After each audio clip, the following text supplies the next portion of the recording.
репортаж като за преди обед. Специално за повторението ни в 16:30 слагаме червена точка за над 18 и зелена за под 70 години.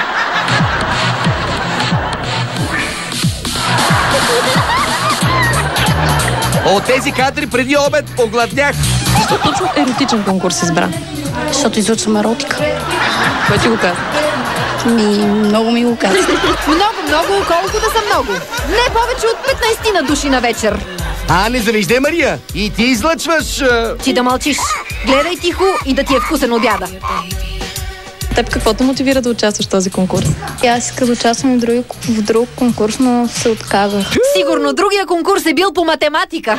Но се отказах, защото много се притесних. Виждаш ли, притеснително е момичето и не участва в какви да е конкурс. От организаторът на конкурса ще чуем и какво работят участничките. Повечето са танцорки по клубове, специално за този танцорки, но не стриптизьорки. Ама разбира се, бе! Нямаше и да ни хрумне, че може да са стриптизьорки. Ако и името бяха изписали правилно, цена нямаше да има този конкурс. Може английският да не има най-силният език.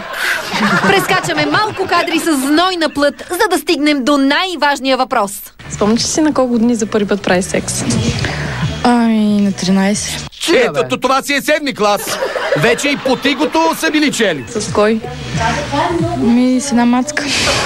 Дано поне тя да не е била малолетна. С мъж кога се легна за първи път? На 15. Приятел ли ти беше или? Не, просто го харесах. За една вечер?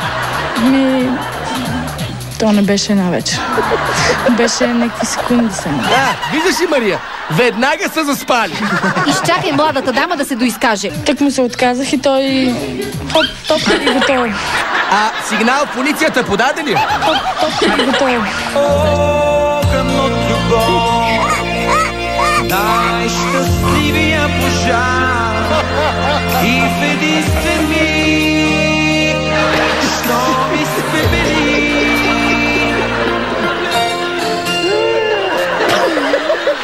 Топ и готово. Прекрасен материал за 10 часа и 12 минути сутринта. Тъмън да се образуват младите.